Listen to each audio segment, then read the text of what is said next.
Hi friends, இந்த வீடியோவில் ரொம்ப டேஸ்டியான மொறுமொறுப்பான சுவையான உளுந்த வடை எப்படி செய்யலாம் அப்படிங்கிறத பார்க்க போகிறோம். வீடியோவை கடைசி முடிய பாருங்கள், ஸ்கிப் பண்ணாமல் பாருங்கள். அதுக்கு நம்ம உளுந்த நல்லா ஊற வச்சுக்கணும். ஊற வச்சு நான் எடுத்துக்கிட்டு அடுத்து அதை நல்லா அலசிக்கணும். இப்போ அதை ஒரு மிக்ஸி ஜாரில் போட்டுடணும். எல்லாத்தையும் போட்டு நீட்டாக வச்சுருங்க. அடுத்து அதை நல்லா கிரைண்ட் பண்ணிக்கணும். நல்லா கிரைண்ட் பண்ணிக்கோங்க. நல்லா அரைச்சி எடுத்து தனியாக வச்சுக்கோங்க. ஒரு பல்லாரி எடுத்து நம்ம துண்டு துண்டாக குட்டி குட்டியாக கட் பண்ணி வச்சுக்கலாம். அடுத்ததாக பார்த்தீங்க அப்படின்னா பச்சை மிளகாய் எடுத்து நல்லா குட்டி குட்டியாக கட் பண்ணி வச்சுக்கலாம். இரண்டையுமே தனித்தனியாக வச்சுக்கோங்க.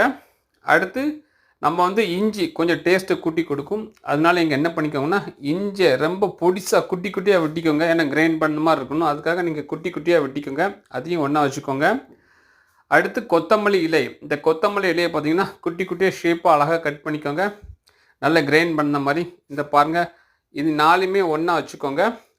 கூடவே பார்த்தீங்கன்னா அரிசி மாவு வேணால் கொஞ்சம் சேர்த்துக்கோங்க, நல்லாயிருக்கும். அரிசி மாவு வேணால் ஒரு 2-3 ஸ்பூன் சேர்த்துக்கோங்க. இப்போ பார்த்தீங்கன்னா நம்ம அரைச்சி வச்ச அந்த உளுந்து மாவு எடுத்துக்கோங்க.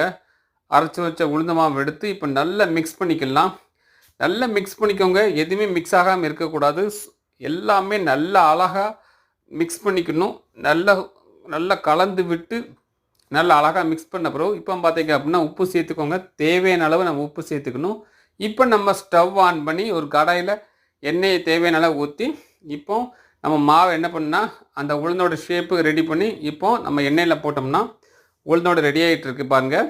நல்லா புரிய விட்டணும். இந்த பொன்னிறமாக வரணும் ஃப்ரெண்ட்ஸ். அப்போ தான் நீங்கள் எடுக்கணும், அதுக்கு முன்னாடி எடுக்கக்கூடாது. இந்த பொன்னிறமாக வரணும். வந்த பிறகு அதை லைட்டாக எண்ணெயை வடிய விட்டு நீங்கள் எடுத்துக்கலாம். இப்போ பாருங்கள், நம்ம வெந்த உளுந்த வடைகளை எடுத்து வச்சுருக்கோம். உண்மையிலே பார்க்க அழகாக இருக்குது, டேஸ்ட்டும் நல்லா இருக்குன்னு நம்புகிறேன்.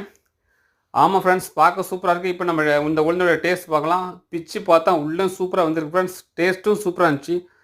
Please like, share and subscribe my channel. Thanks for the வாட்சிங்.